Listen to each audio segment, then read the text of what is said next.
بسم الله الرحمن الرحيم الحمد لله رب العالمين والصلاة والسلام على أشرف المرسلين سيدنا محمد وعلى آله وأصحابه أجمعين أما بعد السلام عليكم ورحمة الله وبركاته. My respected brothers, elders, I welcome you to today's 9th session of the IPCI Comparative Religion course. Now we are going on to a very interesting topic, and that is the topic of Judaism. So why is this interesting for us as Muslims? It's not so much because you're going to meet a Jewish person and give him dawah on the street, because they make up 0.2% of the world population. It's not very often that you're going to come. Yes, it will, inshallah, it'll occur and you'll be well equipped to give the dawah. But why it's more important is because their scripture, or whatever they have of their scripture, accounts for most of the Anbiya, or a lot of the Anbiya which are mentioned in the Quran. So similar stories that are mentioned in the Bible, you'll get similar stories mentioned in the Quran. But the difference is you'll see that the Quran corrects some of those stories, makes alterations here and there, changes it here and there where it needs to be changed. So we need to be cognizant of this, and understanding the history of Judaism will give us a better insight into putting into perspective the verses of Quran. And this is something you'll see in today's session. Secondly, also for students of comparative religion, to understand the history of Judaism is imperative to understand the message of Jesus, where he was coming from, the setting that he was in, the Jews he was interacting with, the Pharisees, the Sadducees, who are those people, in which era was he living, the temple. All of these things are important, right? So that's the second reason why this topic is of extreme importance. And thirdly, just as a student of history, if you like history, you're going to like today's section, because the first half before the break is just purely history. That's what we're going to be discussing. And knowing this history helps you put into perspective a lot of facts that you may have built up and accumulated over the years. Now seeing it in perspective will really help you to, make it sort of substantial in your mind. So let's look at an overview of today's session. Inshallah, we're going to be starting off with the history of Judaism. That's going to take up a lot of time.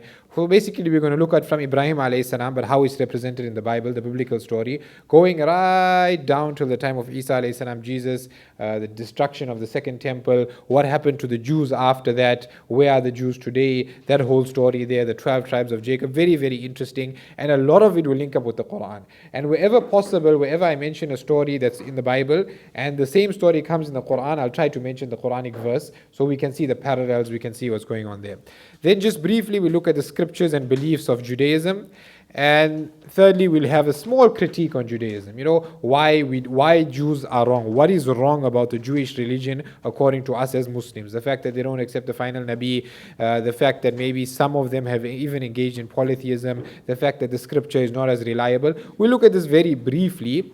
And then after the break, the most interesting segment of today's lesson will be common questions. But these are not your normal common questions that people on the street ask you about why Islam sanctions jihad and hijab and all of those things. These will be common questions asked by Christians and Jews, where they object to certain things in the Quran that are mentioned about Christianity and Judaism. So they'll say, for example, the Quran misrepresents the Trinity. Na'udhu billah. The Quran says Maryam alayhi salam is part of the Trinity. So how do we answer those questions? So after the break, we'll only be dealing with those objections that are going to come from specifically Christians and Jews, perhaps 3 or 4 and not more than that. So a brief overview of Judaism, if this is now from their perspective, what we can understand, what we're talking about here. So we're talking about the religion which, according to them, is based on the revelation that was sent to Moses. It's called the Mosaic Law. So sometimes we just call it the Mosaic Law, the Sharia of Musa alayhi salam. Of course, we're not saying that what they have is the exact Sharia of Musa alayhi salam,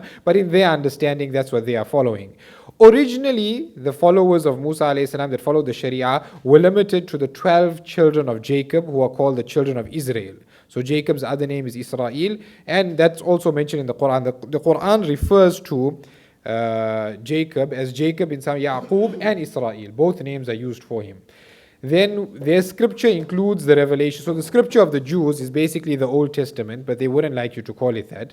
So Jews, if you call their scripture the Old Testament, they get really upset, because by calling it the Old Testament, you're trying to say it's the Old Covenant and now it's been replaced by something else. They call it the Tanakh or the Hebrew Bible, whatever term you want to use. It includes, according to them, the revelation to Moses and the revelation to other prophets coming after Moses. They believe in basically all of the prophets that we would believe in. Obviously, some of the Arab prophets that were sent to Ad and Thamud, etc., they don't have them mentioned in the Bible, but they have no problem with them. But they do not believe in Jesus and Muhammad sallallahu alaihi wasallam. And Judaism is more of an orthopraxy than an orthodoxy. What that means is, an orthodoxy is a religion which focuses on beliefs. So Christianity is centered around beliefs. You've got to believe that Jesus died for your sins, then you get salvation. Islam also is an orthodoxy in the sense that belief, aqidah, is essential. But it's also an orthopraxy in the sense that your actions, the fiqh, the things you do, the laws, following the law is essential. So in Judaism, it revolves around following the commandments, or the mitzvot as they call them, the 613 commandments or mitzvot that all Jews have to adhere to, well, Orthodox Judaism in any case. And they have about 15 million to 16 million adherents worldwide today. And we explained why our main objective in learning about Judaism is because of the way the history of Judaism intertwines with the stories that are mentioned in the Quran. And so now when we go through the history of Judaism, then we're going to try and focus also on the Quranic narrative in certain places. So the definition of Judaism, it actually comes from one of the sons of Jacob called Judah. So it's actually Judaism. You know, if you have to say it like that, Judaism. That's where it comes from, Judah, the son of, or in Arabic they say Yahuda. So due to the extreme variations of Judaism, and I say this without exaggeration, you get Jews that are atheists. They simply are Jews in the sense that they celebrate the celebrations, but they are openly atheistic, but they're Jewish in culture. So it's very hard to come up with one definition that matches all of them. But for the sake of comparative religion, we'll define it as a monotheistic religion that follows the Mosaic law as per the Torah and the Talmud, and holds this law to be binding and unchanged. So for comparative religion purposes, these are the people we are going to be talking to. Other Jews who are atheistic, we're going to deal with them as atheists. So just a quick note before we go into this history of Judaism. A lot of the source material for most of these stories is the Old Testament, it's the Bible. There's not a lot of archaeological or other extra biblical evidence for these stories. So when we're going to be mentioning them, we need to know that the only source that these stories are coming from is the Bible, and the Old Testament we haven't gone into whether it's reliable or not, but just for a short summary here, it's not extremely reliable. And we have the Quran also, which will give its perspective on the stories. We don't have much else to go by. So we need to know that whatever we're going to mention here as historical is not necessarily 100% confirmed. We're just mentioning it because this is the history as the Jews accept it. So Ibn Kathir rahimahullah, he wrote a compendium on history called Al-Bidayah wa Nihaya. And in the beginning, he discusses using historical sources that come from Israeliyat, from basically the Jewish tradition. How do we as Muslims view it? So he speaks about the hadith of Nabi sallallahu alayhi wa sallam. Nabi sallallahu alayhi wa sallam said, "Hadithu an bani Israel wala haraj." That you can narrate from the children of Israel, meaning the people of the book, and there's no real problem with that. But Ibn Kathir qualifies this and he explains what the hadith means. So he says, if you're looking at an Israelite tradition or Jewish tradition, if it is in conformance with Quran or hadith, then you can quote the Quran hadith. There's no need to quote that. If it's going against it, then we know that it's wrong.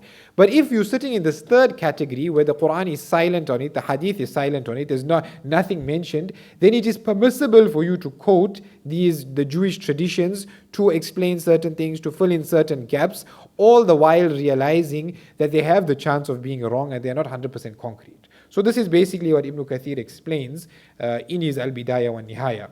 And now what follows, what we're going to discuss now, is basically the Jewish version of history. So again, these same principles, that same principle that Ibn Kathir explained will apply to most of what we're going to talk about here.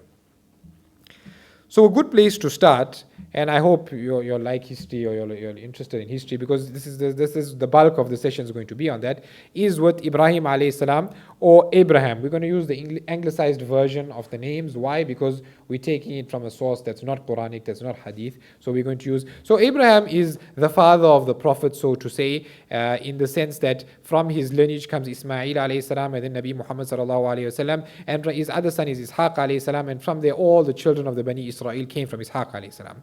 Now, So as you see, from Ismail alayhi salam came the Arabs, and from the latter Ishaq alayhi salam came the Jews. So in the story of Ibrahim alayhi salam, it's a very long drawn out story. Ibrahim alayhi salam took his wife Sarah and moved to Canaan from Harran in Turkey. And Lut alayhi salam was with them. So many people don't realize this, but Lut alayhi salam was, according to the biblical story and Quranic, the Mufassirin have accepted this, he was the nephew of Ibrahim alayhi salam. And when we see in the Quran says, فَآمَنَ لَهُ لُوطٌ, that Lut alayhi salam accepted Ibrahim alayhi salam as a prophet. And in another part of the Quran we see that when the angels were going to Sodom and Gomorrah to destroy the city of Lut, they came to Ibrahim alayhi salam first. And Ibrahim alayhi salam told, قَالَ إِنَّ فِيهَا لُوطًا, he told them that you're going to destroy. Lut alayhi salam is there. He said, قَالُوا نَحْنُ أَعْلَمُ بِمَنْ فِيهَا, we know who's there. لَنُنَجِّيَنَّهُ أَهْلَهُ إِلَّا امْرَأَتَهُ. So even in the Quranic narrative you can see these two were contemporaneous. Lut alayhi salam, Ibrahim alayhi salam were living at the same time. The Quran doesn't mention exactly their relationship, but the Bible mentions it, and the Mufassirin have accepted that they are actually uncle and nephew, Ibrahim alayhi salam and Lut alayhi salam. Now, when Ibrahim alayhi salam moves to Canaan, which is basically the name for modern day Palestine, Jerusalem, that area, when he was 99, he had already gotten Ismail alayhi salam from Hajar, and God tells Abraham that he will grant him a son from Sarah. Now we're focusing on Ishaq because we're talking about Judaism.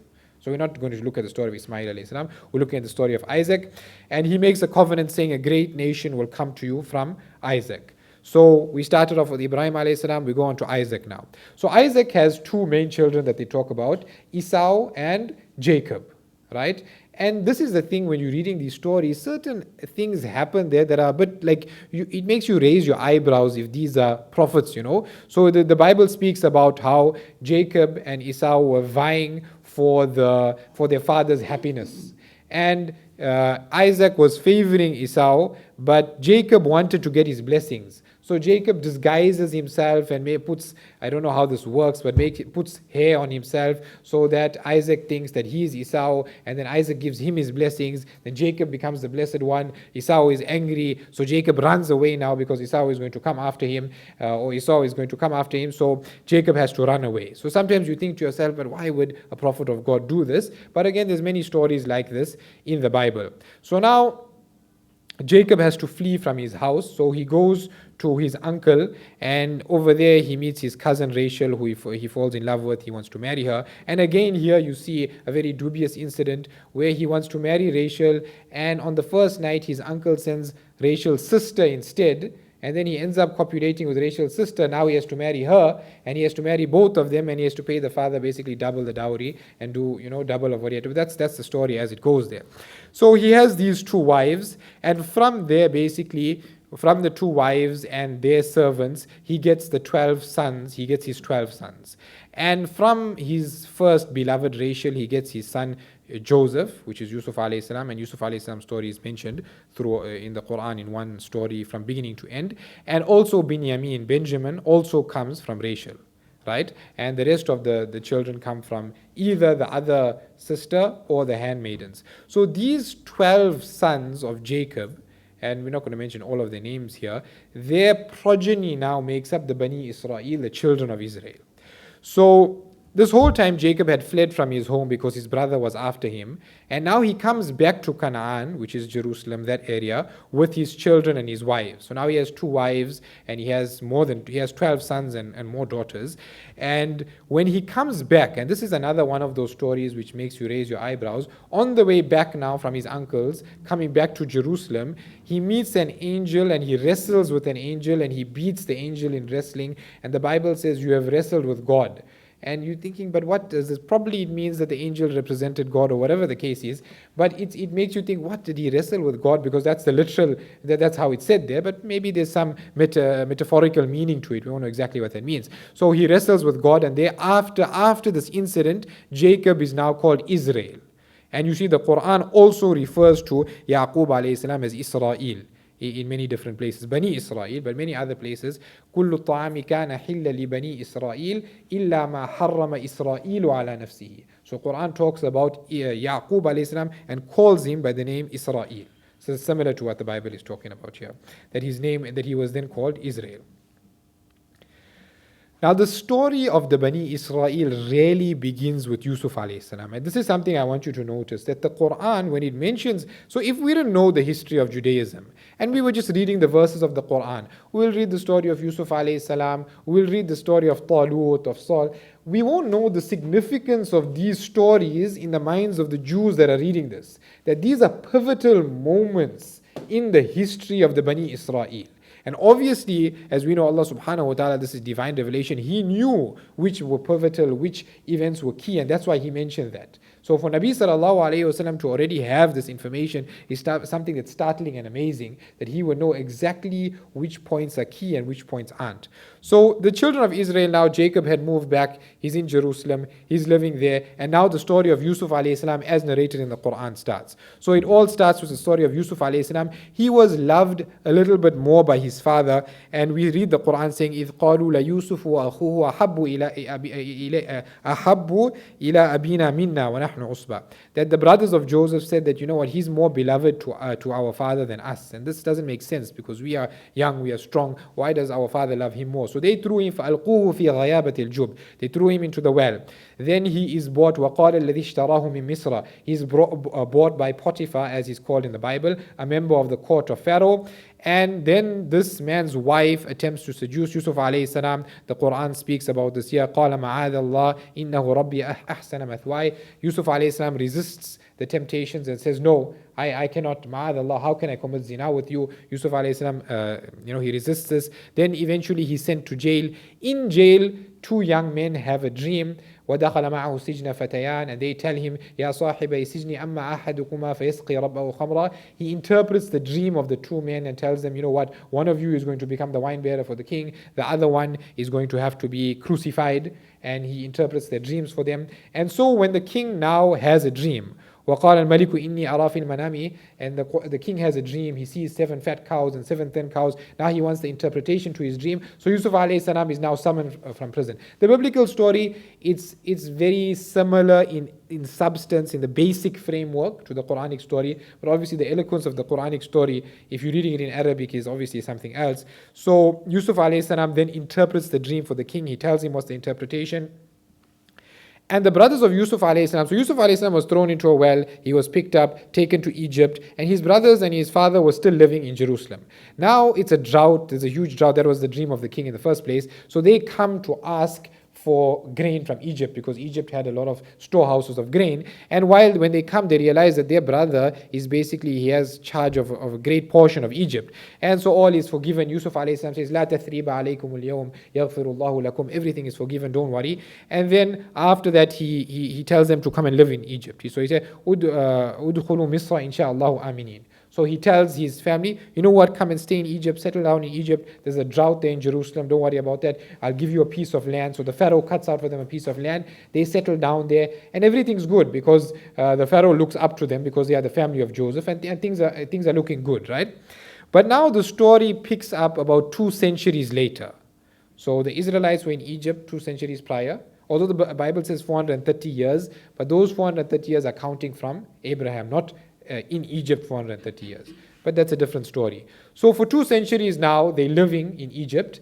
And initially things were going well. They were the favorites of the king. But now a new king, a new era is ushered in. And this king, he views these foreigners, because now remember they're in Egypt, they're the Hebrew nation, they're the children of Israel, they're not Egyptian. So they're being viewed as foreigners by the new king. He subjugates them, he makes them slaves. Eventually he hears that, you know what, a great king is going to be born amongst these Jews. So he starts killing all the newborns. And it's at this time that Musa alayhi salam, and he's the greatest figure in the history of Judaism, he is born. And the mother of Musa, we know, وَوَحَيْنَا إِلَىٰ أُمِّ مُوسَى أَنْ أَرْضِعِيهِ فَإِذَا خِفْتِ عَلَيْهِ فَأَلْقِيهِ فِي الْيَمِّ. Allah subhanahu wa ta'ala told her that if you fear for Musa alayhi salam's life, then put him into the river and let him go. And so the similar story happens here. And when he grows up, he accidentally kills. So he grows up, the فَالْتَقَطَهُ آلُ فِرْعَوْنَ, he's floating in the river. The people of Fir'aun, some say it's the wife, some say it's the daughter, they go up to him. In the Quranic narrative, it mentions that Imra'atu Fir'aun, it's the wife of Fir'aun. She picks him up, they adopt Musa alayhi salam. So Musa alayhi salam was living as part of the subjugated nation, the Hebrews in Egypt. But when his mother sends him down the river, now the Pharaoh's wife picks him up, adopts him, and makes him part of the royal family. So Musa alayhi salam, now one day he is going out and he sees an Egyptian and a Hebrew fighting, and he jumps in. فَوَكَزَهُ Musa. Musa alayhi salam defends the Hebrew person, and he ends up killing the Egyptian, and now he has to flee, and he decides to go to Midian. وَلَمَّا وَرَدَ مَاءَ مَدْيَنَ. So the Quran also has, remember, whenever we're reading the Quran, the story is mentioned in very beautiful ways throughout the Quran. So it speaks about Musa alayhi salam now coming to Madian, and then he meets these two daughters, he helps them out, he helps them get the two daughters of the Sheikh. The Quran doesn't mention who the Sheikh is, but many Mufassirin have assumed that it was Shu'aib alayhi salam, but remember that there's no evidence for that. So the old man that Musa alayhi salam meets when he goes to Midian, technically, according to the Islamic narrative, the Quran keeps him unnamed, and so we don't know who he is. In the Bible, he is Jethro, and the Mufassirin, some of them have said that he is Shu'aib alayhi salam, but that is, again, it's just a tafsir. It's not necessary that that is who he is. So he marries the daughter of Shu'aib alayhi salam, and then he works for him, or maybe it's just a sheikh, he works for him, and for 8 or 10 years. And now when he's coming back, فَلَمَّا قَضَى مُوسَى الْأَجَلَ وَسَارَ بِأَهْلِهِ, he's now returning from Midian, going back to Egypt, or he's grazing his flocks. He sees a fire burning, he goes there. Allah subhanahu wa ta'ala, وَكَلَّمَ اللَّهُ مُوسَى تَكْلِيمًا. Allah subhanahu wa ta'ala speaks to Musa alayhi salam and tells him that you need to go back to Egypt, you need to go to Fir'aun, you need to show him miracles, you need to take the Bani Israel, take them back to the promised land, which is Jerusalem, because remember at the moment they're in Egypt, so you need to rescue them from their slavery and take them to Egypt. So after multiple requests, so Musa alayhi salam, we know the story in the Quran. He shows Fir'aun the miracles that he came with. Fir'aun doesn't believe him. They set up a match with the sorcerers. Musa alayhi salam wins again. Still, Fir'aun doesn't believe. And so then Musa alayhi salam comes with 9 signs. فَأَرْسَلْنَا عَلَيْهِمُ الطُّوفَانَ وَالْجَرَادَ وَالْقُمَّلِ. He basically, each time God sends a punishment to the Egyptians, and Musa says that this punishment is coming because you are not allowing me and the Israelites to go. So if you allow us to go, this punishment will be subsided. So every time Allah subhanahu wa ta'ala sends one punishment, the Egyptians say, please take it away, pray to Allah for, take this away from us. And Musa alayhi salam does so, the punishment subsides, and then Pharaoh changes his mind and says, no, you can't go. So then Musa, the same thing happens. So maybe it's one punishment was that there was lice everywhere. Another punishment was there was just blood everywhere. The River Nile turned to. So each time, 9 times it happens, and Moses, each time Pharaoh tells him, please pray to your God to take it away. He prays, it goes away. Pharaoh says, no, you can't go.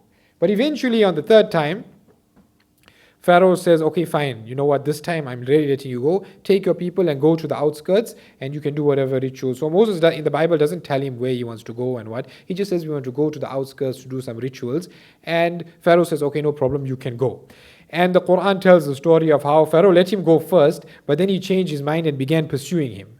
So, وَلَقَدْ أُوحَيْنَا إِلَىٰ أُمِّ مُوسَى أَنْ أَسْرِ بِعِبَادِي إِنَّكُمْ مُتَّبَعُونَ. That travel with my servants, meaning the Bani Israel, but Fir'aun is going to pursue you. And then the Quran tells the story, فَلَمَّا تَرَاءَ الْجَمْعَانِ, when the two groups, so the Israelites who are fleeing, they come to the Red Sea, and now Pharaoh's army comes behind them. فَلَمَّا تَرَاءَ الْجَمْعَانِ, both armies see one another. قَالَ أَصْحَابُ مُوسَى, the Bani Israel say, إِنَّا لَمُدْرَكُونَ, we finished now, we're going to be caught, there's nothing. Musa alayhi salam says, إِنَّ مَعِيَ رَبِّي سَيَهْدِينَ, that don't lose hope, Allah subhanahu wa ta'ala is with us. And then Allah subhanahu wa ta'ala reveals to him and say, أَنِضْرِبْ بِعَصَاكَ الْبَحْرِ, that hit the Red Sea with your staff. فَانْفَلَقَ فَكَانَ كُلُّ فِرْقٍ كَالطَّوْدِ الْعَظِيمِ. And when he did so, the sea split, and it became like Allah subhanahu wa ta'ala describes each segment like towering mountains. And the Bani Israel go through, and the Egyptians are drowned. And this is one of the most iconic moments in Israelite history, and that's why the Jews celebrate the Passover feast. Because to celebrate being saved, this was the exodus of the Israelites out of Egypt into Jerusalem, and now they celebrate the Passover because God saved them from the clutches of Pharaoh. Now Musa alayhi salam takes them across the Red Sea. When they go there, Allah subhanahu wa ta'ala calls Musa alayhi salam to Mount Sinai to speak to him. And Quran also talks about this here, that قال يا موسى إني اصطفيتك على الناس برسالاتي وبكلامي, and وكتبنا له في الألواح, that Allah subhanahu wa ta'ala speaks to Musa alayhi salam and says, you know what, here are the tablets with the commandments written on them, take them, go to your people. But now just imagine this here, and this is one of the great moments of treachery in history, that Allah subhanahu wa ta'ala just saved the Israelites. They were just saved from subjugation. And a moment later, Musa alayhi salam leaves them for a few days, maybe 40 days, he goes to Mount Sinai. He leaves them for those 40 days, he comes back and they're already making shirk with the golden calf. Imagine that Allah subhanahu wa ta'ala just blessed them so much and this is how it's repaid. So Musa alayhi salam comes back, the Quran speaks about this, Inna qad fatanna qawmaka min ba'dika wa adallahum samiri, that Allah subhanahu wa ta'ala tells Musa alayhi salam, you left your people and now they've been tempted by Samiri. And this is one of the points we spoke about earlier, that the Bible paints Harun alayhi salam as the one who helped in the shirk, na'udhu billah. Whereas in the Quranic story, it was As-Samiri who was involved, and Harun alayhi salam had nothing to do with that.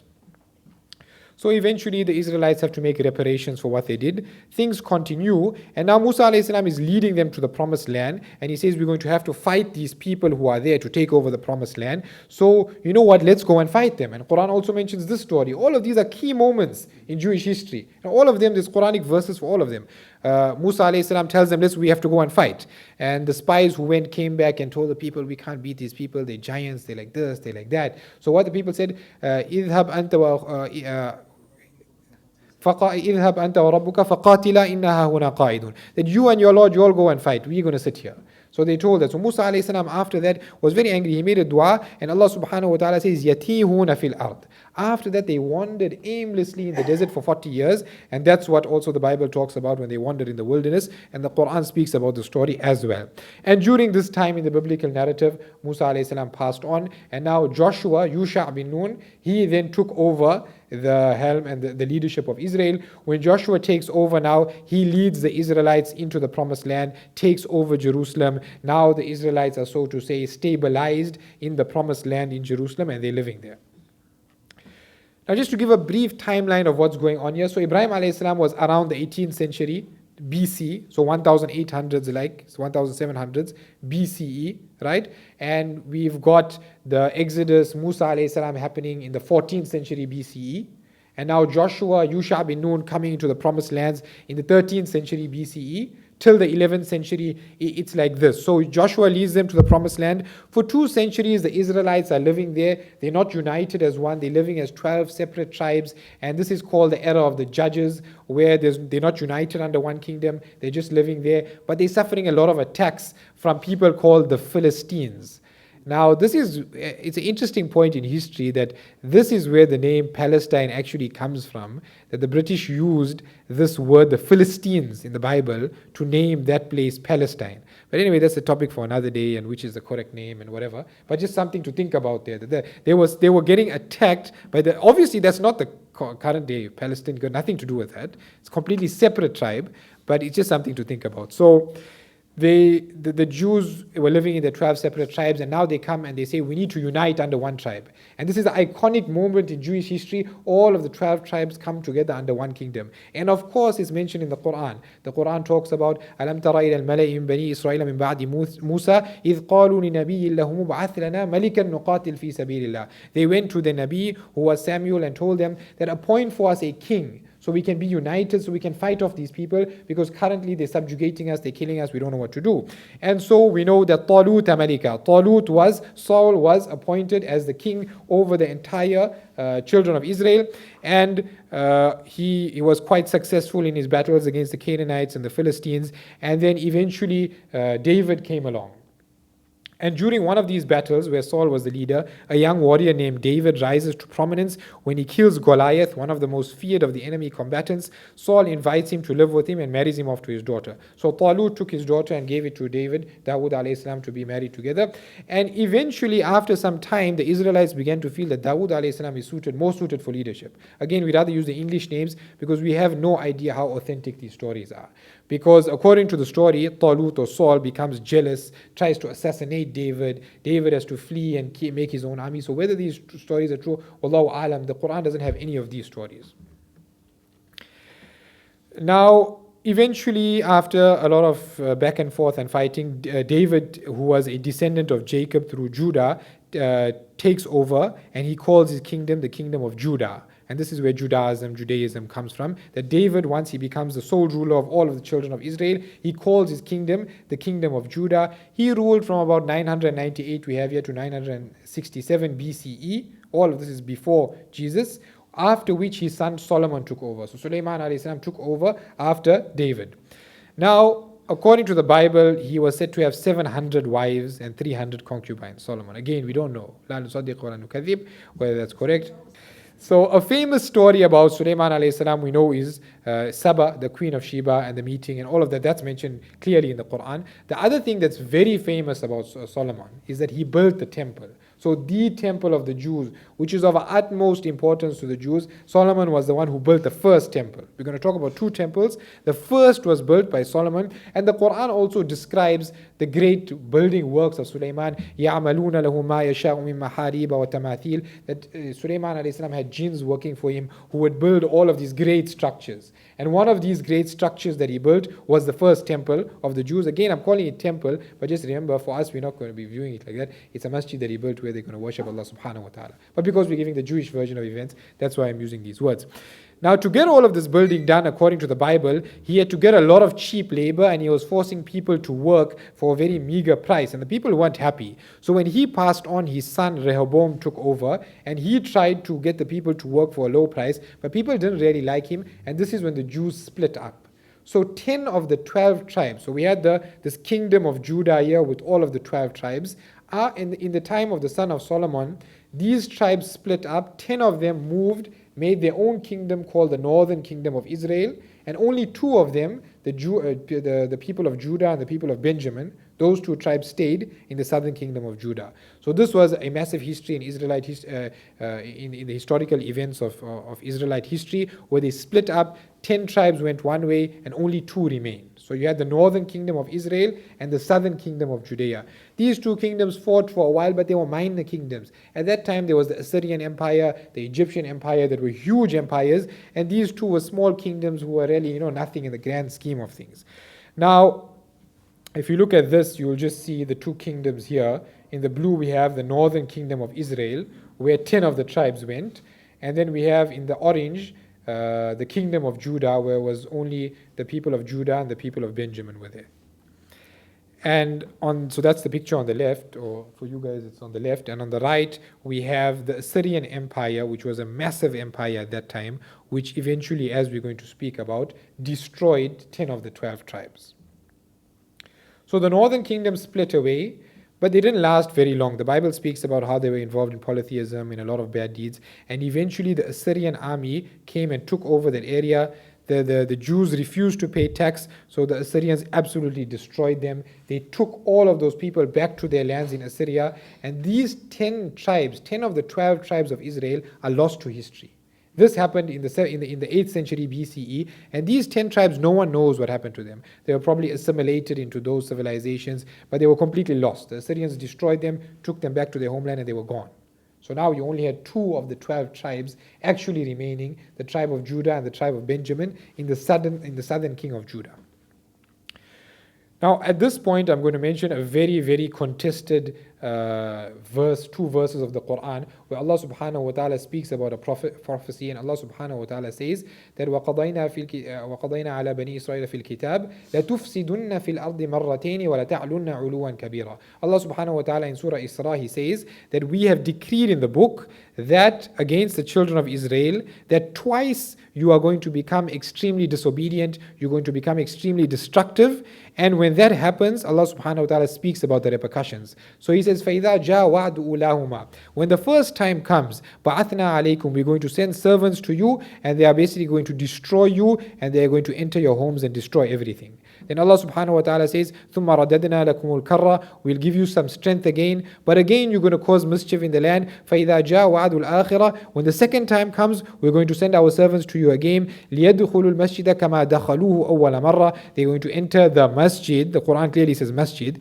but in our now colloquial we're going to say the temple. They're going to destroy it. كَمَا دَخَلُوهُ أَوَّلَ مَرَّةٍ وَلِيُتَبِّرُوا مَا عَلَوْا تَتْبِيرًا, whatever they get their hands on, they're going to destroy. So the Quran speaks about 2 occasions in history where the Jews will become destructive on the earth, and because of that other nations will come and destroy them completely.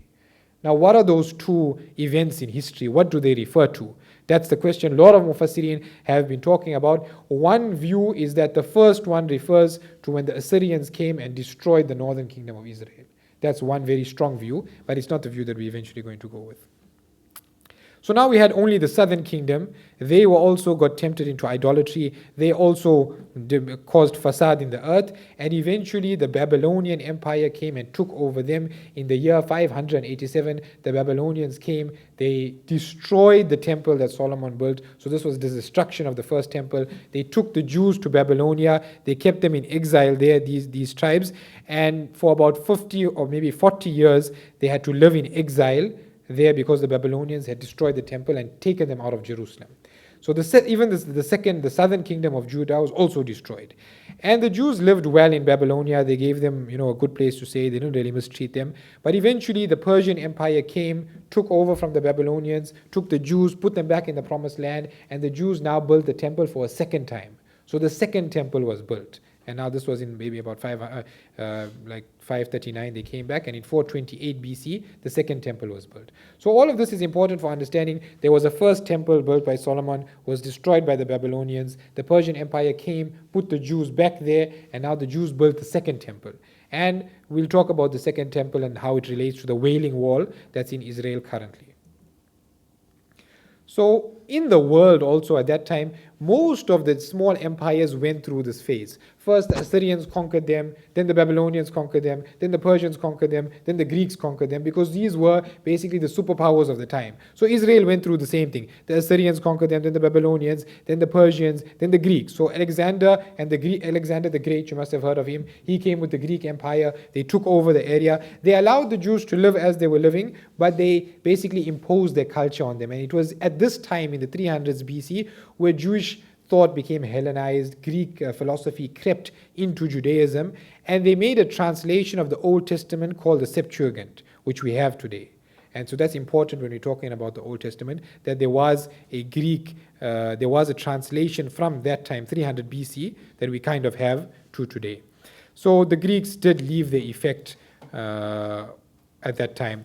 Now, eventually the Greek rule got too hard for the Jews. The Jews began to rebel against the Greeks, and eventually they managed to gain an independent nation. So after about 500 years now, in 100 BC, the Jews had independence again, and this is when they celebrate what's called Hanukkah. That's what the Jews celebrate when they gained independence from the Greeks. And the Jews had the empire, and it was at this time, so this is about 100 BC, just before Jesus comes into the picture. You have the Jews with the independent empire, they're fighting amongst one another, and you have two different categories of Jews, the Pharisees and the Sadducees. And these, when you read the Gospels, Matthew, Mark, Luke, John, you see the Pharisees there, you see the Sadducees there. So who were they really? So initially, about 100 years before, they were like mostly political parties. They had different beliefs. So the Pharisees were your normal rabbinic Judaism that you see today. The Sadducees didn't believe in the oral law. They didn't believe in the Talmud, which we're going to talk about. They didn't believe in life after death and resurrection and things like that. So they were a completely different sect. So sometimes when you read the Quran and you see it's berating the Jews for not believing in the resurrection, you need to remember that a lot of Jews didn't believe in heaven and hell. A lot of Jews didn't believe in the day of Qiyamah. And the Sadducees were one of them who were around and are mentioned in the Gospels. Now, the Pharisees and the Sadducees were at loggerheads with one another here in Jerusalem, and eventually both of the parties they were backing went to the Roman Empire. So now the Roman Empire is the up-and-coming empire to seek help. The Roman Emperor at that time, Pompey, said, "I'm not listening to any one of you, I'm taking this land for myself," and the Romans took over Jerusalem. And whilst the Romans were in charge, they allowed the Jews to live there, and the Romans appointed a person called Herod as the governor of Judah. Now this becomes important when you're reading the Bible. So Herod was another great builder. The second temple that the Jews built, Herod came and rebuilt it. He made it, from what historians described, a really magnificent structure. And when it was destroyed later on, one of the walls of this building remained, and this is the Wailing Wall that Jews go to in Jerusalem today. So that was the second temple that Herod basically came and he refurbished it, he did it up again. That wall still remains to today. And he had four, and the Gospels mention this Herod, and he had 4 sons. I think all 4 of them were also called Herod, so it gets a little bit confusing, like who they're talking about. And they speak about John the Baptist was beheaded by Herod Antipas. That's his son, that's the son of the Herod the builder.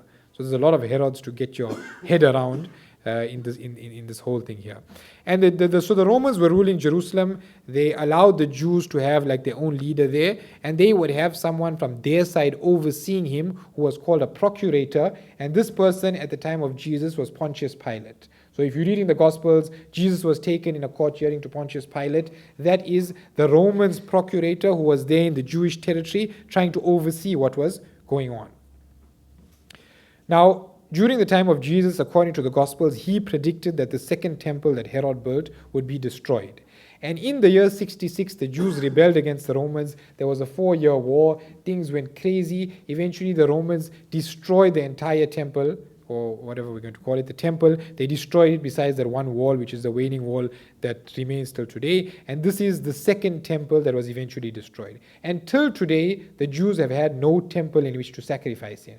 Now, why is this so significant? Because in the revelation that was given to Moses and then Solomon, it says that when the Jews need to atone for a sin, they have to sacrifice an animal in the temple.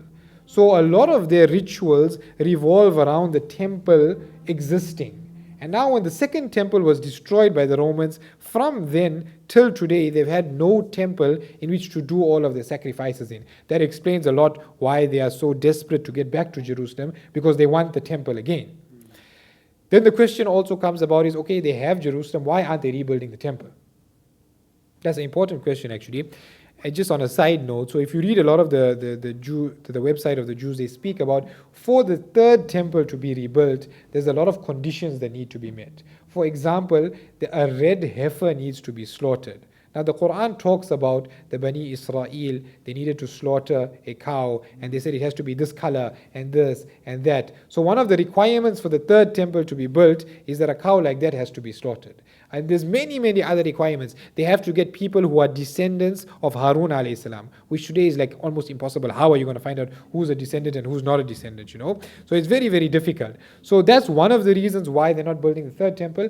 And another reason is many people believe, well, many Jews, I should say, believe that when the Messiah comes, he will build the third temple. That's why they're not building it. Because otherwise, they're ruling the land. If they really desire the temple, they should have built it by now. After the Jews were completely destroyed by the Romans, there was a massacre. The second temple was destroyed. Jews basically moved to other parts of the world. This is known as the Jewish diaspora, where Jews moved to different parts of the world. And in many places, wherever they moved, they were persecuted, they were kicked out. We're not going to talk about who was at fault, whether it was there. We're not going to speculate on that for now. But a lot of the countries they went to, they ran into problems and they got kicked out and they were moved from place to place. And eventually, in today's time, we talk about, before we go there, one of the only places where they really found peace was in the Muslim empires. So when Islam took over Spain, the Jews had a really prosperous time there. When the Christians took over Spain and kicked the Muslims and the Jews out, the Jews again found sanctity in the Ottoman Empire. So one of the only places where the Jews could find prosperity from the time they were kicked out of the temple by the Romans till today, before Israel was built, were in the Muslim empires, because the Muslims treated them as people of the book, respected them, allowed them. You find Maimonides, a great Jewish scholar, he was like in the courts of the Muslims, they were given high positions. The Muslims treated them really well. And Jews themselves, they know this. The Orthodox Jew knows that they were treated really well by Muslims. They don't dispute this. If you look at this book was written by a Jew, he says that in general, Jews tended off to be better in Islamic lands than Christian lands during the Middle Ages. Muslims considered Jews and Christians to be people of the book, worshipping the same God as Muslims and using holy scriptures, and were therefore protected under Islamic law. And even if you look at it, when the Muslims had control of Jerusalem, the Jews were always allowed to go there, the Christians were always allowed to go there. When the Christians took over in about the year 1097 till about 1187, for that period, Jews were not allowed there to go and pray in the temple. Leave Jews, even some sects of Christianity wasn't allowed there also, because, if you didn't agree with them, you weren't. So when the Muslims took over, they gave that freedom of religion again to the Jews and the Christians to go to that area, which was sacred for them as well. So in today's time, basically you get two types of Jews. One is Ashkenazi Jews, and those are those Jews who, after the destruction of the second temple, they went to live in Germany. Ashkenaz means Germany and those surrounding areas. And the others are Sephardic Jews. Sephardic Jews are those Jews who moved to Spain and the Iberian Peninsula. So these Jews, they have slightly different rules and slightly different culture, the way they speak, the Hebrew they talk. All of these are slight difference because they lived in these different parts of the world. The last thing we want to talk about are the scriptures. So we've already discussed in detail the Old Testament, how it's broken up into the different sections, what it discusses. We're not going to talk about that. But above the Old Testament or the Hebrew Bible or the Tanakh, the Jews also have something else which is of utmost importance of them when it comes to law, and that is the Talmud. So the Jews believe that when Musa alayhi salam went to Mount Sinai for 40 days, he received the Pentateuch, the first 5 books of the Old Testament. Together with that, he received the oral law. So he received 2 Torahs. Most people don't know this. He received 2 Torahs, a written Torah and an oral Torah. The written one was taken down in the tablets. The oral one was passed down by Moses to the other prophets after him and continued to be passed down until after the second temple was destroyed, and the Jews felt that, you know what, it's going to get lost. So they wrote it down in the year 200 CE. They wrote down the oral law. And that oral law was written down, and then other Jews for the next few centuries wrote commentaries around this oral law. And this is what the Talmud is. So the Talmud of the Jews contains all of their laws, so to speak. It contains laws for marriage, laws for tahara, haze, ghusl, all of these things. You know, all of these laws are mentioned in the Talmud. And just they explain that the Tanakh and the Old Testament tells you what to do. It tells you need to be pure, but it doesn't give you the details. The details are found in the Talmud. And the Talmud is made up of the Mishnah, which is like the matan. If anyone studied classical Islam, you get a matan and you get a sharh.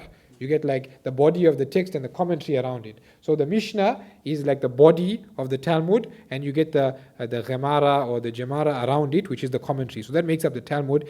And the Mishnah has 6 sections dealing with agriculture, civil law, disputes, marriage, divorce, food, and purity. Those are like the 6 sections found in the Talmud. And this is where the Jew goes when he wants to get his law on this. How do I do this? Where do I follow the law? Again, we're not discussing whether it's authentic or not, or whether there is actually a sanad going from them right to Musa alayhi salam. That's another whole topic which we can talk about, which is talking about from the Jewish perspective.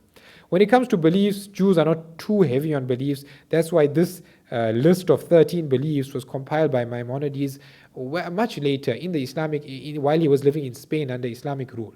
Because again, for them it was following the 613 mitzvot, following the commandments, following what's in the Talmud, not so much about beliefs. Let's just look at some of these beliefs here before we stop. Belief in the existence of a creator who is perfect. A belief in God's absolute and unparalleled. So if you believe in these 13 things, you are considered to almost be a Jew. The belief in God's eternity. The worshipping God exclusively, no foreign false God. The belief that God communicates with man through prophecy. The belief in the primacy of the prophecy of Moses, our teacher, then the divine origin of the Torah, etc. So most of the belief in the resurrection of the dead. So most of these beliefs, we as Muslims will agree with them, as you can see, whatever we read. So after the break, when we come back, we're going to talk about where's the actual point of contention between us and Orthodox Judaism. And the last point we want to talk about is that Jews, normally we hear that Jews don't proselytize, they don't go around giving dawah and calling people to Judaism. Some people say they don't accept converts. The reality is that Jews believe if you are a Jew, you need to keep the 613 mitzvot and commandments. But if you are non-Jew, you only need to basically keep what's called the Noahidic laws. 9 or 10 commandments: don't kill, don't lie, don't worship false gods. You only need to keep those things. So when a Jew hears that you want to become a Jew and you want to accept Judaism, they try and discourage you because they're telling you only need to keep these 9 laws. Now you're going to accept Judaism, you have to keep all 613 mitzvot, so you rather not do it. So they discourage people accepting Judaism, but it's not outlawed. So if a person insists and say, no, I'm going to take this on or whatever, right, if that actually happens, then they will allow him to become a Jew. So you can convert to Judaism, but they don't encourage it because they're trying to tell you you're taking an extra burden on yourself that you don't. So that's from their perspective. That's how they understand it when it comes to Gentiles. So anyone who's not a Jew is called a Gentile. So before we move on to our next segment, which is extremely important, where we discuss how to answer common objections, we just need to know what are our issues with a Jew. When we say a Jew, technically he believes in one God. He believes according to his understanding in Musa alayhi salam, in the Sharia of Musa alayhi salam. So where is our point of contention with him when we're discussing with him? So the Quran, amazingly, it explains all of this for us. If we look in the Quran says that Ya Bani Israel adhkuru ni'mati allati an'amtu alaykum, that all children of Israel, remember that I basically bestowed my bounties upon you, I raised you, I favored you over the other people of your time. But at the same time, the Quran speaks about the fact that although Allah subhanahu wa ta'ala did give them a covenant, Allah subhanahu wa ta'ala did favor them, but Allah subhanahu wa ta'ala speaks about the fact that they broke their covenant. So Allah, in multiple places in the Quran, فَبِمَا نَقْضِهِمْ مِيثَاقَهُمْ لَعَنَّاهُمْ وَجَعَلْنَا قُلُوبَهُمْ قَاسِيَةً فَبِمَا نَقْضِهِمْ مِيثَاقَهُمْ وَكُفْرِهِمْ بِآيَاتِ اللَّهِ وَقَتْلِهِمُ الْأَنْبِيَاءَ. So the main thing we need to understand is that when a new Nabi comes, it is incumbent upon all those people to accept that Nabi if he gives the message to them, especially if it is the last and final messenger, who in the Quran Allah subhanahu wa ta'ala says that Nabi sallallahu alayhi wa sallam should say, قُلْ يَا أَيُّهَا النَّاسِ إِنِّي رَسُولُ اللَّهِ إِلَيْكُمْ جَمِيعًا. I am a messenger to the entire mankind.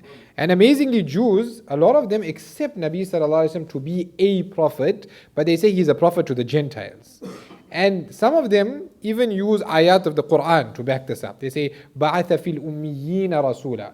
That Allah subhanahu wa ta'ala in the Quran says that He sent to the Ummiyin, which we sometimes translate as unlettered, but in many places the proper translation is Gentiles, meaning the non-Jews. Allah subhanahu wa ta'ala says He sent to them a messenger, referring to Nabi sallallahu alaihi wasallam. So Jews will come and tell you, we believe your prophet was a prophet.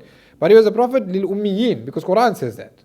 But again, there's multiple places in the Quran. This is just one verse I gave, 7:158. Other places in the Quran, Allah subhanahu wa ta'ala clearly states that that Nabi sallallahu alayhi wa sallam is for the entire mankind. Why? Again, and this brings us to an important point. Why that verse that they quoting in the 28 Jews, it says, بَعَثَ فِي الْأُمِّيِّينَ رَسُولًا, is because the prophecies in the Bible speak about this messenger who's going to come to the Gentiles. So this is an indication to anyone who knows about those prophecies, oh, this is that messenger. It's not to say he's only for the Gentiles, because there's so many other verses which are speaking about Nabi sallallahu alaihi wasallam being sent to the entire mankind. So it's a weak objection, but it's an objection that's out there that we need to be aware of. So Allah subhanahu wa ta'ala is very clear, the Quran is very clear. We understand that when the last and final messenger comes, his message needs to be accepted by everyone in the entire world that hears of his message. So that's one. The second thing is the distortion of the Old Testament and the scriptures that they have at hand. Now, we don't have time to go into this. With Christianity, we went into the New Testament quite in depth. That's because you're very likely to run into a Christian and you need to know that information. Here it's going to take us another 1 or 2 hours to go into the different versions of the Old Testament, the different manuscripts. When's the earliest? The earliest complete manuscript of the Old Testament is from the 10th century CE, later than the New Testament, the earliest manuscript of the New Testament. They're very late manuscripts of the Old Testament. So if we want, we can go down that line. But again, it's going to be a lot of time, and the benefit that's going to come out of it, it depends. It's only for certain specific people. But we need to understand that there were different versions of the Old Testament as well. We spoke about the Septuagint, the Greek translation under Alexander the Great. His dynasties after that, they translated it. We have the Bible, the Old Testament that it's in front of us today. That's from a certain type, the Masoretic text type. They contradict one another in many different places. So they are in the Old Testament itself. When we look at the manuscript record, it's not something that gives you a lot of satisfaction.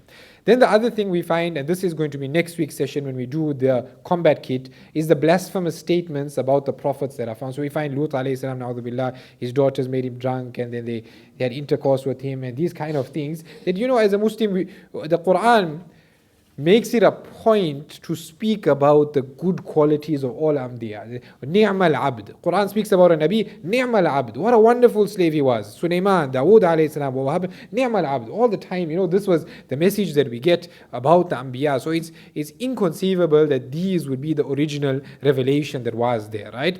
And there's many other things that are mentioned in there that don't, when you talk about a revelation, wahi from Allah subhanahu wa ta'ala, there's guidance, there's things that will help you, there's things that will describe to you who Allah subhanahu wa ta'ala is, what the world is. When we do the combat kit next week, you'll see certain of these writings that speak about things which could never reach your child, because, it's some of these things are hard to even speak out loud that are found here and there. So it's things like this that they help us, because we're not discussing it in depth, they help us to understand that these were not the original scriptures. So as much as the Jew might be sincere in his belief in them, he needs to come onto a scripture that is 100% attributed to Allah subhanahu wa ta'ala, that is correct, that is telling him to believe in Allah subhanahu wa ta'ala. And we're going to leave it at that. We're not going to go more in depth with that, because again, it's not something you're going to commonly interact with. Now, the more important one is common objections by the people of the book. So, certain objections we always find. Number one, the Quran copied from the Bible. Now, if you followed, like, this first segment that we did before the break, all of these stories in the Bible, not all of them, but a lot of them, are mentioned very eloquently and beautifully in the Quran. And this objection, in reality, is not an objection. It's an answer to try and explain away a miracle of the Quran. Because remember, Nabi sallallahu alayhi wasallam living in Arabia, unlettered. There's not a lot of literature available at that time. The Old Testament and the New Testament hasn't been translated into Arabic yet. And yet, Nabi sallallahu alayhi wasallam has information of all of these stories. And these stories are not only from the Old Testament and New Testament. They come from apocryphal works, this book, that book. In fact, if you look, and a Christian tried to do this, name all the sources or the other sources which have similar material as the Quran, it goes up to about 30, 40, 50 books. A veritable library, which was not available in Arabia at that time. So remember that it's a miracle of the Quran that all of these stories are somehow mentioned there. And so this is actually an answer to the objection that no, how? Because they have to explain, how is it possible for someone to know all of these stories? How is it possible for them to have the accurate stories in that background? So they say, no, he copied it. So it's actually the answer to try and explain away a miracle of Nabi Sallallahu Alaihi Wasallam that then becomes an objection after that, but it's not originally an objection. So we're going to look at this and we'll go into a bit of a detailed response with this because it's a very, very common objection, right? And in the time of Nabi Sallallahu Alaihi Wasallam as well, وَلَقَدْ نَعْلَمُ أَنَّهُمْ يَقُولُونَ إِنَّمَا يُعَلِّمُهُ بَشَرٌ. The Quran even says, Allah subhanahu wa ta'ala says, we know that there are people who are saying that someone is teaching him all these stories. Because even at that time, the Arabs knew, we don't know these stories, right? They were very well-traveled, well-versed, well-acquainted of the polytheists of Makkah. They knew certain stories about Ad and Thamud here and there, maybe one or two, but they had nothing in compared to the veritable treasure trove that's mentioned in the Quran. So they also were a little bit, they were taken aback. How do we explain this? So they were saying, يُعَلِّمُهُ بَشَرٌ. No, he's going to learn by someone. We don't know who that person is, but he's learning from someone. So Allah subhanahu wa ta'ala responds to them in the Quran, and it shows us that this objection was circling around from that time.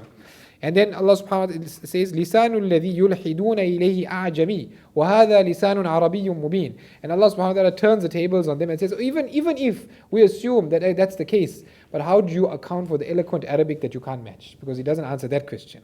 So the ayat itself gives a different response to that. But we are going to look at it from a slightly different perspective now. So if we've got let's look at this like how a scientist would approach some test material that he has. We got the Quran, which has all of these stories. We have the Bible and extra biblical literature, which has similar stories.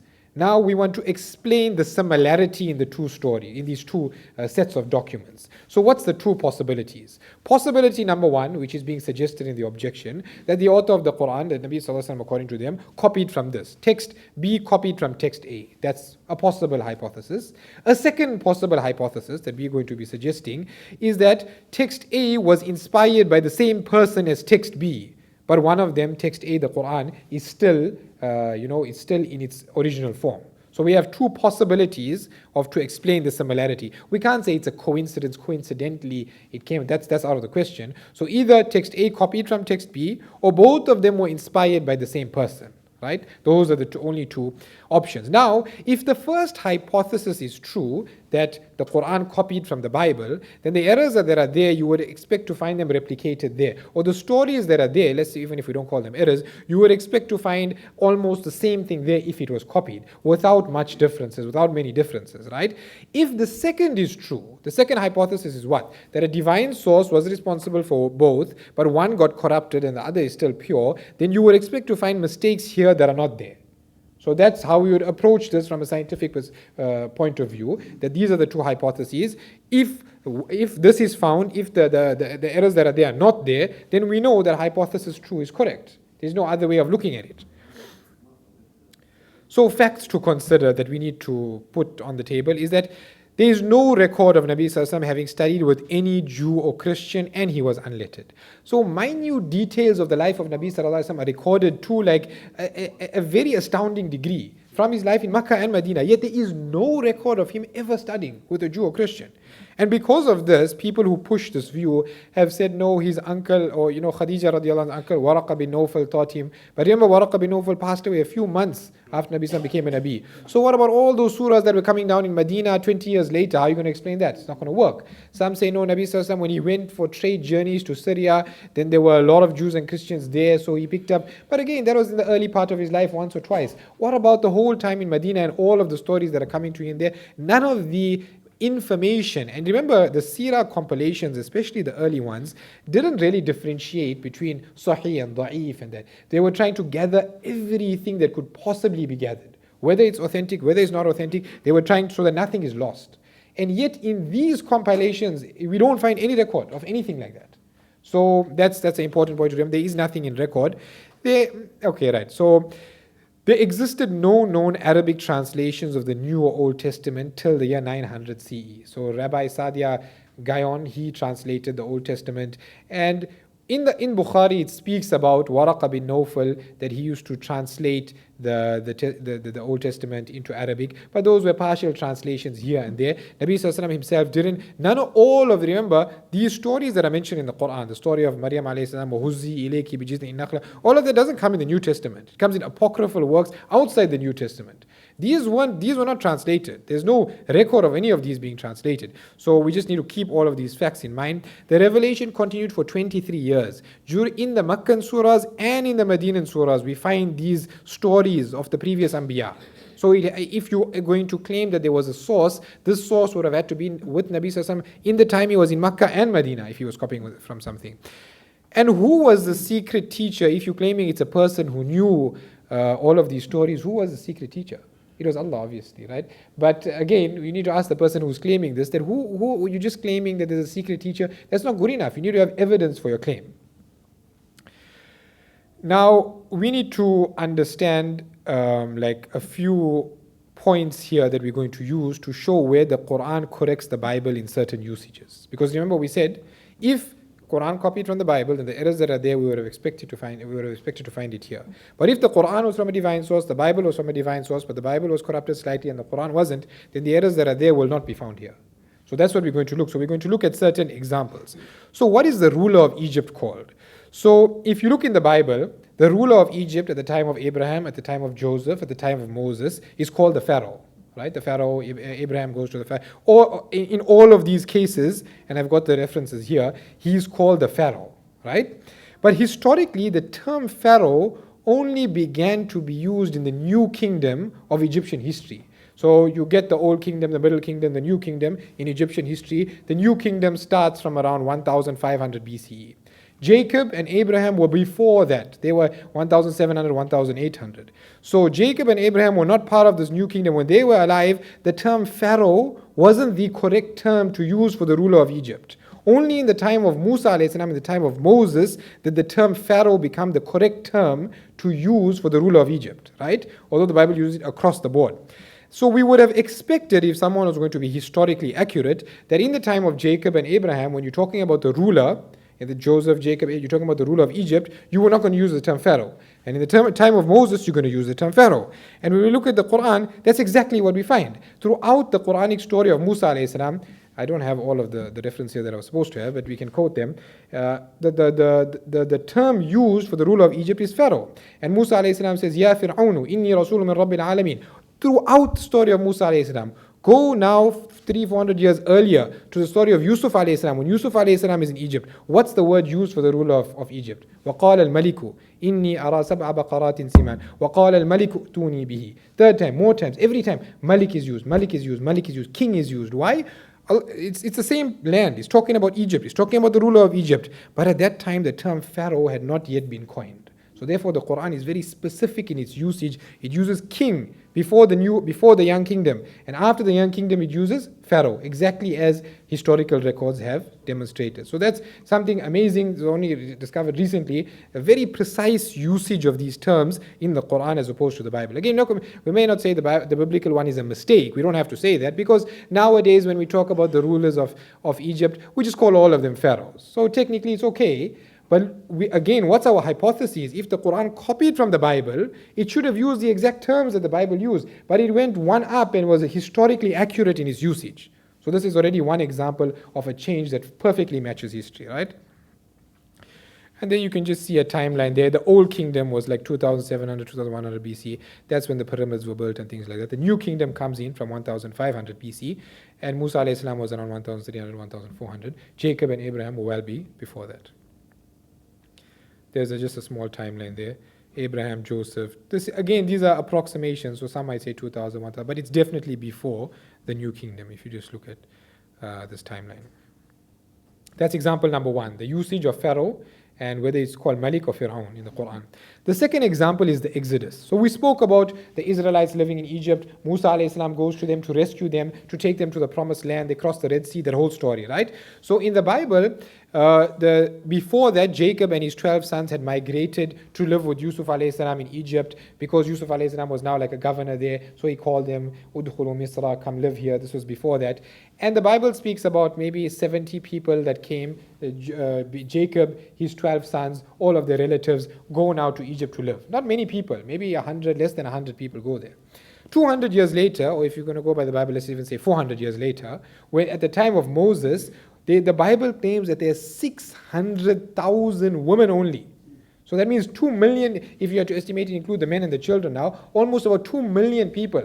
How do you get from 100 people to 2 million people in 400 years, in about 5 or 6 generations? It's absolutely impossible, right? So that's one impossibility. Secondly, if the Exodus went from Egypt to Jerusalem with 2 million people, they'd cover the whole Red Sea. 2 million people standing in 4 rows will stretch right across the Red Sea. They won't even be, it'll be impossible to cross the Red Sea like that. You look at the archaeological evidence of such a mass Exodus with so many people living there, you'd expect to find some archaeological evidence. No archaeological evidence. So all of the evidence is telling us that, you know what, a few people came initially with Jacob and his 12 sons, and 200 or 400 years later, there were maximum 5, 10, 20,000 people, right, that are going back. It's a small Exodus.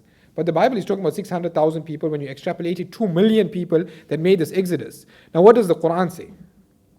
The Quran, again, I don't have the verse here. The Quran says, إِنَّ هَؤُلَاءِ لَشِرْذِمَةٌ قَلِيلُونَ. When the Quran is describing these people who are making the Exodus from Egypt to Jerusalem, Pharaoh says about them, he looks down at them and he says, these people are a very small number of people. If you read in the Quran, you're just reading it as one of those verses. But think about how historically accurate and amazing this one verse is. إِنَّ هَؤُلَاءِ لَشِرْذِمَةٌ قَلِيلُونَ. Shirdhima already means very little people. قَلِيلُونَ, so little. Compare that to 2 million people that the Bible is talking about. So again, if there was a direct copy, we would have found that a large number of people made it. But the Quran corrects this historical anachronism, which can't work. 2 million people, it's almost impossible. So that's example. So example number 1, King Pharaoh. Example number 2, the amount of people in the Exodus. Example number 3, and we spoke about this. Did Harun alayhi salam aid in polytheism? So if you read the Bible, you see Aaron told them, bring your gold here, and then they fashioned a molten calf. These are your gods, making shirk. Just after Allah subhanahu wa ta'ala saved them. The Bible is saying Harun alayhi salam is involved in this. Look at what the Quran says. The Quran said Harun alayhi salam had already warned them beforehand. You are only being tested for this. Allah subhanahu wa ta'ala is your one true Lord. So again, if there was copying, you would have expected a similar story there. But what you find, you don't find copying, you find correction. That Harun alayhi salam is a Nabi. He's not going to be involved in this. So this is our third example. Fourth example is a very famous one. Again, there's some difference of opinion in the translation. Did God need a rest? And by the 7th day, God had finished the work he had been doing. So on that day, he rested from all his work. So some people say, no, it doesn't mean rest. It means stop, but it's whatever, right? But anyway, look at what the Quran says. وَمَا مَسَّنَا مِن لُغُوبٍ. That we created the heavens and the earth and all that is between them in 6 days, and not a bit of وَمَا مَسَّنَا مِن لُغُوبٍ. Not even one bit of weariness touched us. We didn't get a little bit tired. Don't have that image in your head of Allah subhanahu wa ta'ala. Allah subhanahu wa ta'ala doesn't get tired. وَمَا مَسَّنَا مِن لُغُوبٍ. So again, if you were expecting copying, you wouldn't have found that over there. So that's the fourth example. This is a very interesting example. The miracle of Moses. So when Moses went to Pharaoh, and one of the miracles of Moses to Pharaoh, which the Bible and the Quran discussed, is that the hand of Musa alayhi salam would become white when he put it into his cloak and he removed it. So the Bible describes it like this: Furthermore, the Lord said to Moses, put your hand inside your cloak. So he put his hand inside his cloak. And when he took it out, his hand was leprous, white as snow. So his hand was white, but because of leprosy, leprous, white as snow. Now what does the Quran say? The Quran says, put your hand into the opening of your garment. It will come out white without disease. That Allah subhanahu wa ta'ala is correcting that one small part there. If you didn't know that there, you wouldn't have known it was a correction there. I don't know if anyone can recall the verse in Arabic. أدخل يدك في جيبك تخرج بيضاء من غير سوء. Yeah, تخرج بيضاء من غير سوء. What is that من غير سوء all about? It's because here it's saying that it was leprous. That's why it was white as snow. Allah subhanahu wa ta'ala is saying it's coming out glowing white. من غير سوء. Not because you're sick or you're leprous or anything like that. Again, another correction that we find. Not copying, but correction. Fifth example. Sixth example is slightly different from all the ones we found here, but it's just for someone to reason and logically think that when the Quran was being revealed, Christianity is, the crucifixion is a huge part of Christianity, right? It's part of salvation, everything. As Paul said, if Jesus did not die, then our faith is in vain. All of that is there, you know. The crucifixion is a huge part of Christianity. Now, if the Quran was trying to win over followers, copy what's there, get as many people on board as possible, why deny the crucifixion that's going to cause so much of opposition? No one's going to accept your message. Why deny it if you were just making all of this up and copying? Why not just take the story and put it along and get more followers? No, because the Quran is there to speak haqq. It's not about whether we're going to win more followers or this or that. So this verse in itself, if you have a proposition from a Christian who's trying to assume that Na'udhu Billah Muhammad Sallallahu Alaihi Wasallam copied the Bible and try to get as many followers as possible, this would be the last thing you would do, would be to just go out and deny the crucifixion, which at that time was accepted as a historical fact. It wouldn't make sense if that was your hypothesis. But if your hypothesis was Allah subhanahu wa ta'ala revealed this, Allah subhanahu wa ta'ala decides what's there, Allah subhanahu wa ta'ala is going to put haqq there, then it makes perfect sense. So just something to think about also, which hypothesis does it fit better? Final point to note, and this is very important. If critics claim that he heard these stories from certain people who were well versed in the Bible, or maybe he had the Bible with him, or whatever, now that's what they're saying, how would they explain those stories that are not found in the Bible, like the stories of Ad, Thamud, Shu'aib alayhi salam? So all those are not found in the Bible or extra biblical literature at all. Those were prophets that were not mentioned in the Bible because the Bible was for the Jews, and these are early Arabian cities. Nabi Sallallahu Alaihi Wasallam had details just like he had of the other prophets. He has details in the Quran of the Ad, the Thamud, and all of these other Arabian cities which are not mentioned in the Bible. So how are you going to explain that one now? How is that going to work, right? When one looks critically at the stories mentioned about Jesus in particular and other prophets as well, we find that there are sometimes other sources that have similar stories. Now, so, what about, so one is those other prophets, they're not mentioned in the Bible or any biblical literature, any Judaic or Christian literature, they're not mentioned there. Then in the Judaic and Christian tradition, what about all those other apocryphal books that these stories come from? How is it possible to have all of these writings? If you look at it, the infancy Gospels, the stories from there. The Gospel of Thomas, the stories from there. The stories from the 4 Gospels that are in the New Testament. The Syriac stories of Alexander the Great. Oh, it's like you tried to say a response he copied, but when you think about it, it's impossible to have all of that literature in one place and no one knows about it. At night, think about it practically. At night, when no one's looking, go and read those things. Those things were not even translated into Arabic. So you got one person who knows all the biblical literature, one person who knows all the other stories of the prophets. Nabi Sallam goes to this one. How does it work? There is no possible theory you could come up with that will explain all of this information in one book that was written at that time. There's no possible theory. To have knowledge of all these works would have required a university level library. That's what if you really have to look at all of the different works that were there. Right. Now, the second objection, it's important to remember this first objection. So in short, our answer here is the Quran corrects, it doesn't copy. The Quran comes from a similar source. Nabi Sallallahu Alaihi Wasallam was unlettered. It's impossible to have that amount of books in front of you at that time. To study all of them would take you years to go through all of them. Nabi Sallallahu Alaihi Wasallam started up an entire city, conquered the Arabian Peninsula, sent Islam to the Egyptians, the Persians, the Romans. Now how he did all of that if he was studying through these books for 10, 20 years, it can't fit. There's no way to make it fit. I don't want to take up too much of your time, so let's go through this quickly. The Quran misrepresents the Trinity. So the relevant verses Here we just need to understand these verses. Allah subhanahu wa ta'ala will say to, O Isa, son of Mary, did you say to the people, take me and my mother as deities besides Allah? So the Quran says that certain Christians were taking Mary as a deity. In another verse, لَقَدْ كَفَرَ الَّذِينَ قَالُوا إِنَّ اللَّهَ ثَالِثُ ثَلَاثَةٍ. The Quran speaks about those people who have believe in the Trinity and say that they have committed disbelief. And then Allah subhanahu wa ta'ala 2 verses later says, or talks about the mother of Isa alayhi salam, وَأُمُّهُ صِدِّيقَةٌ كَانَ يَأْكُلَانِ الطَّعَامِ. They used to eat food like normal human beings, they were not gods. So based on this, now these are the 2 verses that Christians will use. None of these verses say that Mary was part of the Trinity. So that's our first response. The first verse just says that some Christians took her as a deity, doesn't say as part of the Trinity. The second verse, one speaks about the Trinity, the topic changes, and now it talks about Isa and Maryam. It doesn't mention her as part of the Trinity in any way, right? So that's a misconception that people read into the verses of Quran that are not there.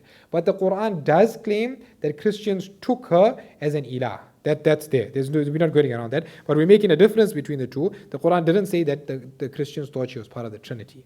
Now when we look at the Quranic usage of the word ilah, there's a verse in the Quran, أَفَرَأَيْتَ مَنِ اتَّخَذَ إِلَهَهُ هَوَى. That do you see that person who takes his desires as an ilah, as a god? So it doesn't mean he literally thinks that his desires are equal with God or something like that. It means he's following his desires, he's obeying them. If you look at the اتَّخَذُوا أَحْبَارَهُمْ وَرُهْبَانَهُمْ أَرْبَابًا مِّن دُونِ اللَّهِ, that the Christians and the Jews took their priests as gods besides Allah. It doesn't mean that they thought they were equal with God. It meant that they followed them, or they gave them certain tributes and worship that was only due to God. And so, when we look, for example, at the Catholic understanding of Mary, she's on the rosary, they do worship to her, they pray to her. A lot of the prayer, Christian liturgy is rife with prayer and beseeching unto Mary in a way that would expect to be solely afforded to God. So there's 74 pages to prayer and speaks of the Church's prayer to the Holy Mother of God, entrusting the supplications and praises of the devotees to Mary. So there's a very nice book called Divine Perfection, talks about the difference in salvation between Islam and Christianity. So he speaks about this objection there, and he says that the way the Catholics understand Mary and to supplicate to someone else, that's worship that only belongs to Allah subhanahu wa ta'ala. So that's one answer. The other answer is, in the writings of early Christians, we find that there was a group called the Coleridians. The Coleridians, according to the Orthodox Church, believed that Mary was God. And they write against them, the Orthodox Church writes against them and says that Mary was not God, she was great, she was a human, but she was not God. So there were these groups that definitely did exist. Historically they did exist, and the way the Catholic Church views Mary in some cases also borders on taking her as a God. So that's basically, I'm trying to condense the answer that we would give there. Is Mary the sister of Moses and Aaron? Why? Because when Isa alayhi salam does his first miracle as a child in the cradle, he says, Inni abdullah, atani al-kitaba wa ja'alani nabiyya. So Maryam alayhi salam comes to the people, she's carrying Isa alayhi salam. The people think, look what this lady has done, she has committed adultery. That's the thought in their minds, because she's not married yet, so she must have committed adultery. And they address her in this, they say, Ya ukhta Harun, O sister of Aaron. That's how they address her. So Christians say, see, now the other thing we need to understand is Musa and Harun had a sister called Maryam as well. And it's there in the Bible. Maryam is the sister of Moses and Aaron. So Christians make the objection and say, the Quran taught that Maryam, the mother of Isa alayhi salam, she was the same Maryam who was the sister of Moses and Harun alayhi salam. That's why it says, Ya ukhta Harun. You understand the objection? That's a very, very common objection that's coming now. In fact, it was right there from the time of Nabi sallallahu alayhi wasallam. So, now, before we go into the answer, let's notice a little inconsistency. In the first objection, Christians were willing to admit that Nabi Sallam knew the entire Old Testament, the entire New Testament, all the apocryphal Gospels, and everything related to Christianity and Judaism. But in this objection, they're trying to say that Nabi Sallam didn't know that between Isa and Musa, there was more than 1,000 years. Now notice the inconsistency. In the first objection, they're claiming Nabi Sallam copied all the scriptures. He had everything in front of him.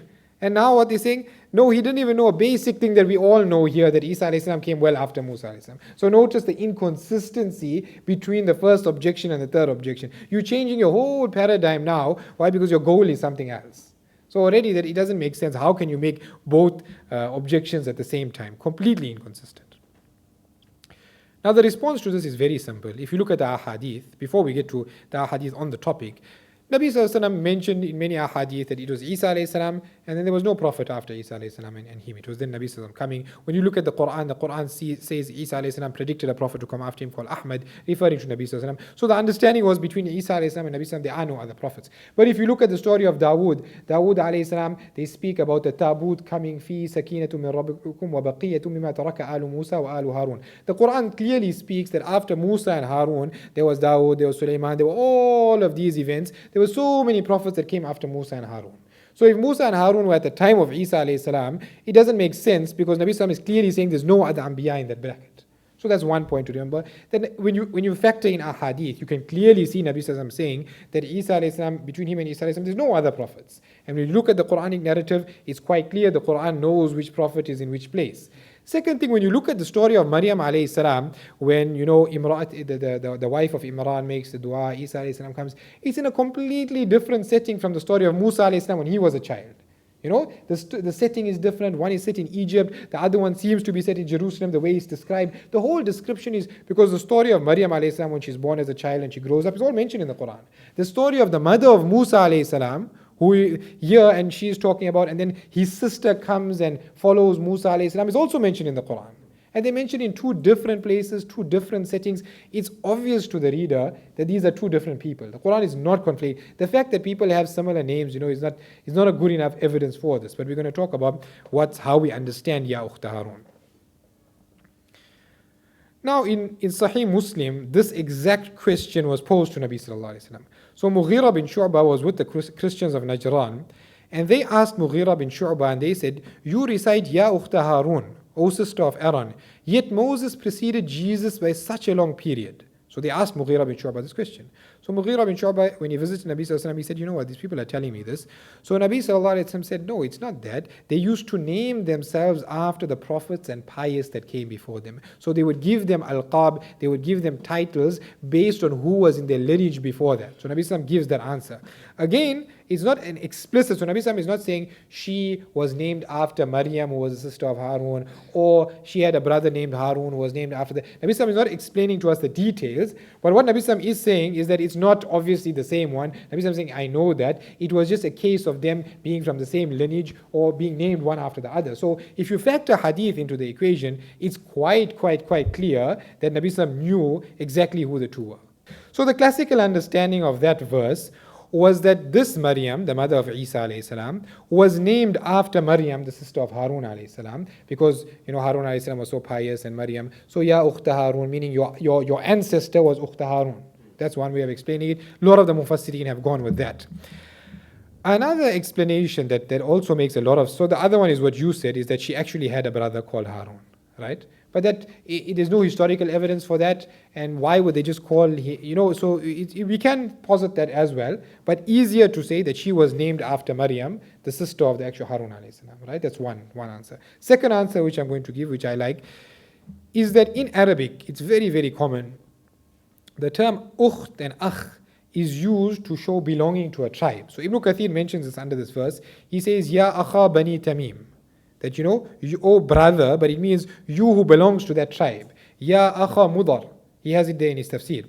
And if you look at it, the priestly class we were discussing about, for the third temple to come, there has to be priests. They have to be the descendants of Harun alayhi salam.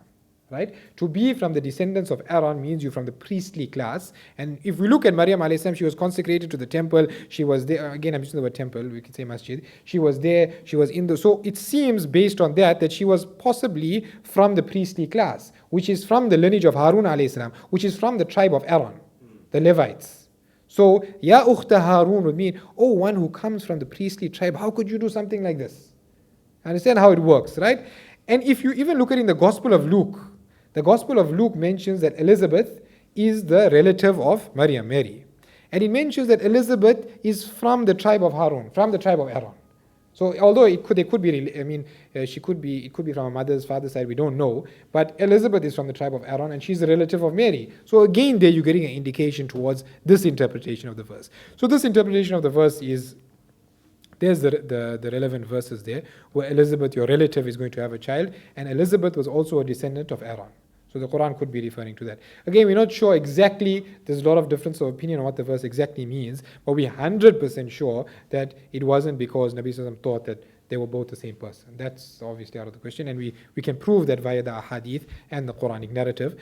But so whichever tafsir you feel best fits this, again, I'll leave it up to you to take that.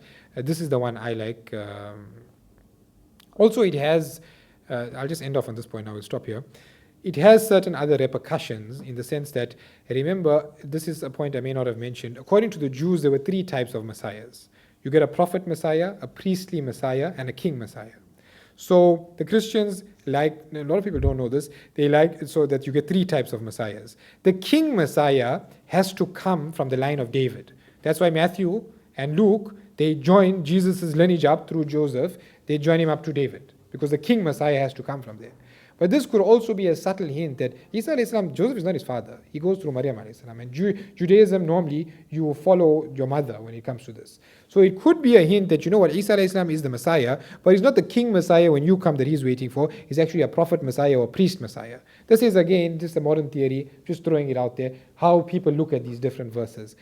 But the main point we establish is, according to the Quranic narrative, according to the Hadith narrative, they were definitely not the same person. Anyone who's looking at it in context will understand that. Okay, inshallah, we'll stop there.